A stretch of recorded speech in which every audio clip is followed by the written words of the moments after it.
Good evening.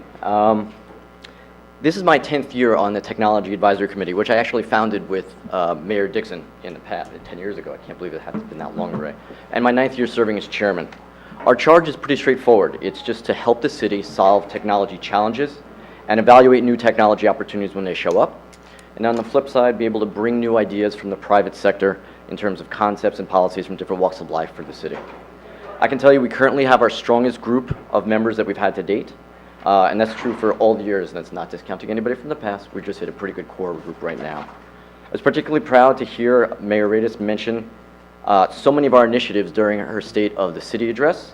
And I am proud to announce that we now have our first spin-off with the City of Westfield, now starting their own Technology Advisory Committee modeled after ours. Tonight, I want to give you some insights as to the several initiatives and challenges that we're working on, as well as a bunch of solutions that we've developed. So with that, let's start with a video. Hey, do you want me to pick anything up? You know what? I'll leave Mazzonis. I don't care. Hey, all right. Love you. Love you. Mommy, I forgot my crystal bracelet. It's okay, sweetheart. It'll still be there when we get back. Everyone loves the picture I posted of you.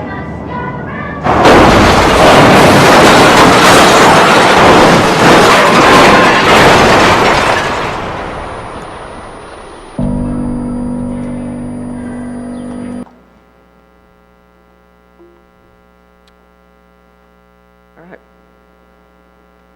Kind of looked like the corner of Pine Grove and Blackbird, didn't it? Distracted driving is become the drunk driving of this generation, and arguably even worse. It can happen at any time of day and done by anybody over the age of 16.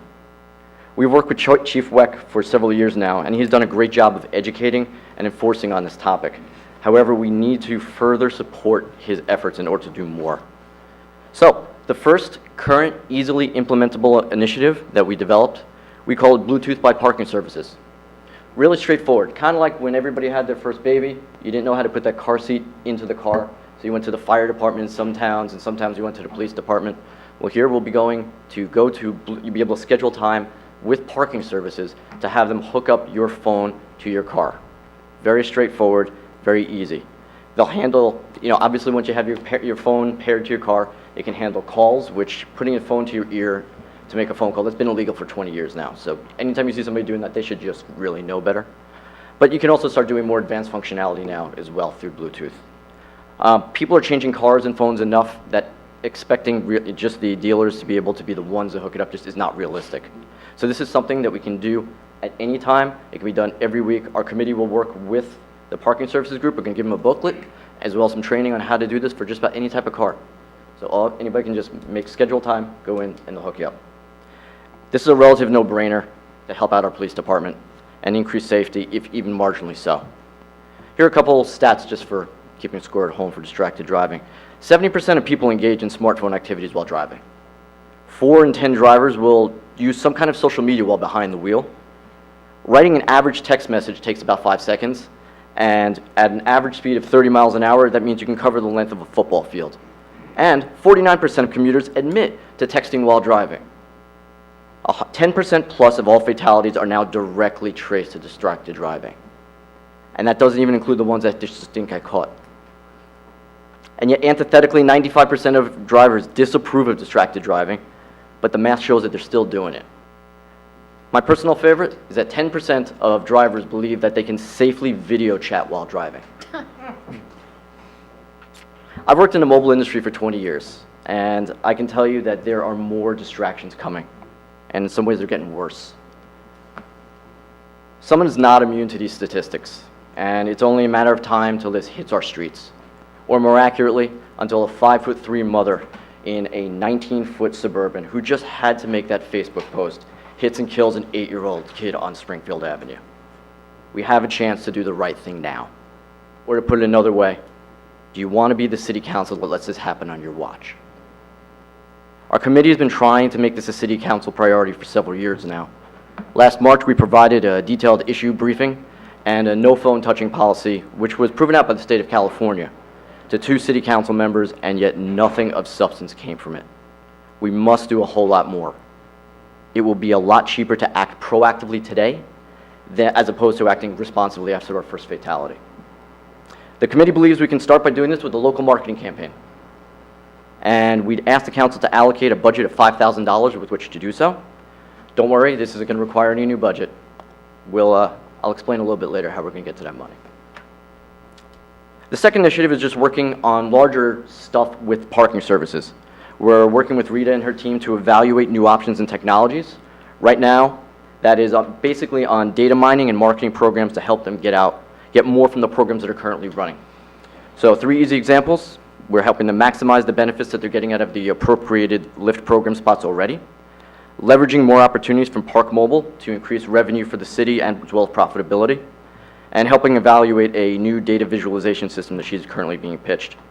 Our committee believes that the solutions to the problems that we're seeing regarding parking in this town will be solved with technology and better understanding of our data. We'll stop here for 2 seconds. Questions, thoughts? We're listening to you, Jordan. Go It's okay, ahead. I'll keep going. We'll get questions. We'll get questions at the end, I'm sure. All right. All right, now let's switch over to Hometown TV. Our committee spent a lot of time discussing Hometown TV. We firmly believe that the city should terminate the $85,000 a year agreement with them. It is not the responsibility of some taxpayers to keep this entity afloat. And the deficient level of the quality almost suggests we should receive some refunds. That said, the city has definitive needs for more video and improved communications. So the Hometown TV approach is just antiquated, and it can easily be replaced with modern day technologies. Case in point, tonight we've been Facebook Living this entire conference. That's what that little thing is over there. What this lets us do is we can set this out over social media. People can watch it on virtually any type of device. We can get real live statistics as well as who watched it after the fact. This is stuff we would never been able to get with Hometown TV. Taking that budget away and providing it back to the city's communications group will leave the city with much better end products, a much stronger communication strategy, and save money. That's kind of hard to beat. Plus, it will fund your new $5,000 budget for distracted driving reduction. And finally tonight, we're pleased to announce the first Summit Tech Innovation Awards. These will be initial 6 categories. We'll recognize and promote the technology developments and investments made by local businesses, global businesses locally, residents, and departments of the city itself. It's time that the city starts to be recognized as a technologically advanced town that it is, but there's more to come on that. I know it's a lot that I just threw at you, but we've got a lot that we're working on, and I tried to keep it short. So now I'll take any questions you got. Council members. Mayor, Marjorie. Yes, you mentioned a no phone touching policy, and I'm wondering what that is and also what you're proposing as far as a distracted driving campaign. Well, the distracting driving campaign itself is going to be it would be a marketing initiative gone locally, both digitally as well as using traditional media. I think what goes in it can be incredibly similar to the same type of campaign that was used for recycling campaigns. People weren't just going to recycle on their own. They needed pushes in order to be able to do so. The No Touch campaign was actually launched on January 1st, 2017 in California, and it literally does not allow a driver of a car to touch a phone with more than a pointer finger. There's got to be a point in time when we have to make a move that's going to do something that is more drastic. And we can't, I hate to say it, we kind of have to save people from themselves for the short term. Anything else for questions? Go ahead. What initiatives do you see your committee focusing on in the next year? Where are you going to be focusing your attention? Well, we have the handful of stuff that I stuck in here. We have a lot of parking things. Parking things come up all the time, and Rita's been a tremendously great partner for us to work with. The other things that have come up, we've started going back to a database system that we talked about multiple years ago, and I appreciate that Councilman Gould brought this back up again. The idea that we have such disparate data that's all over the city, bringing it back together in some way, we can do a lot more stuff with that. Mm-hmm. A lot of things that do show up ad hoc, which is, to be honest, a lot of fun. But it is a big priority for us to try to help the communications group more than anything else continue to step forward. They are dramatically under budgeted. The fact that it's 1.5 people that's running as much as it is, they have to get more content out constantly, and they need more video capabilities specifically. Just the ability to cut stuff up, put it out into a social environment, because that's kind of how this content is consumed now. I just have to say, This is amazing, all this information and technology and everything, but I'm just going to say that I think that the communications office does a pretty damn good job. I absolutely agree with you. So, and I don't, when you say create and provide content, that's not just someone in the communications office. Someone has to be there, being the person in the video, creating the content. So it's a bigger issue than just having more bodies or more people in communications. No dispute for me. I would say that they need more functionality. There's stuff that they're starting to turn out. If you've noticed what their social media presence looks like today versus a year ago, it's dramatically better. I think that you've actually been a pretty good star for a lot of their videos, so that kind of helps. Well, that's aside. I mean, I think that the two people that work there work really hard. I think it is too, but the more content that they are overworked in a lot of different ways, and if we can give them a little bit more leeway, I think it would go in a great distance trying to help with what we're going to need, especially going forward. And then I have a question about these awards. Mm-hmm. So has anyone, who are these awards coming from, and has anyone approved them on the city level? We haven't got that far. Okay, so this is just an idea. No, it's not a fait accompli. I'm sorry? It's not a fait accompli, but it's an idea. It isn't. This is in so many ways a layup. There's so much good investment that's going on in this town that goes unrecognized. Right. And the ability to put it out on a public stage helps market our town as a whole. Right. I just wanted to be clear. I don't think this council or anybody in city staff or the police don't take the idea of safety seriously, right? So no, there shouldn't be any implication left that we would wait to see whether or not somebody gets injured or hurt on Springfield Avenue before we do something. That's certain. Let me just finish. Sure. Right. So I don't think that anybody should be unclear about the fact that we would take whatever initiatives are possible, regardless of the cost, if we thought that they were effective in achieving it based upon getting the advice of professionals as to what can and cannot be done. So that being said, I think what I hear is a fair amount of integration between what you guys are doing at the Technology Advisory Committee and the Parking Authority. And certainly, I think one of the benefits of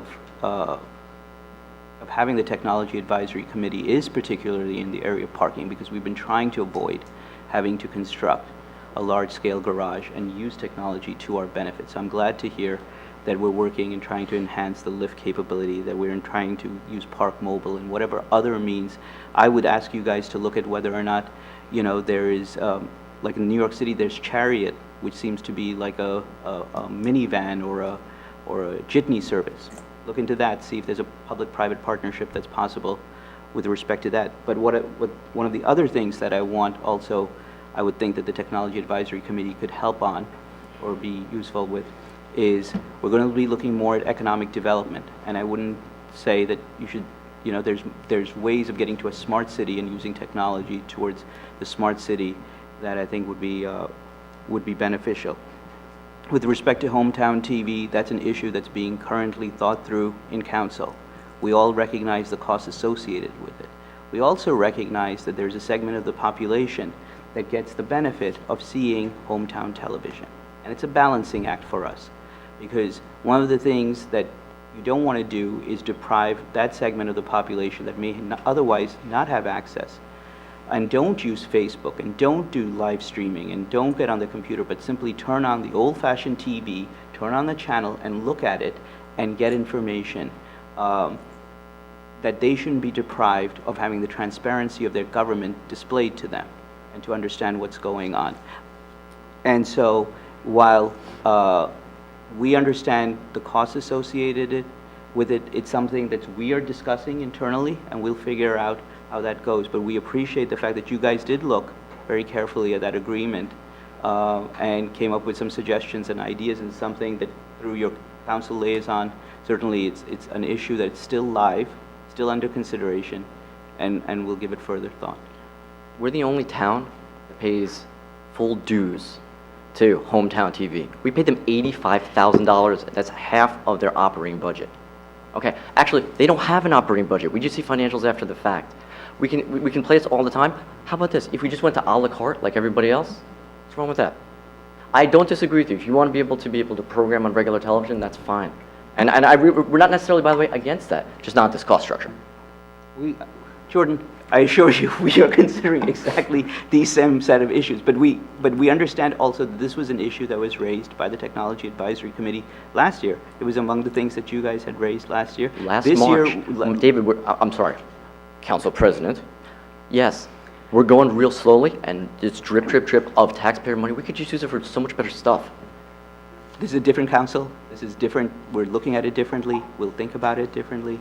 We're looking at it, but we understand what the issue is. I just wanted to clarify that for the public who's hearing this, just in case people are thinking, oh, they don't know about this issue. No, we know about it. We're thinking about it. We're looking at it carefully. We have to make a determination about it, how we proceed. Anybody else have comments or questions? Matt? Thank you, Council President. And Jordan, I just want to say, we also recognize the work that Hometown TV is doing, and we don't want to suggest that the people there are not working hard and trying to make a difference. You definitely brought up issues for us. We've been working through the issues a lot, more than you know, probably. And, but I just don't want to, throw the baby out with the bathwater. Well, can we talk about the bathwater then as a whole?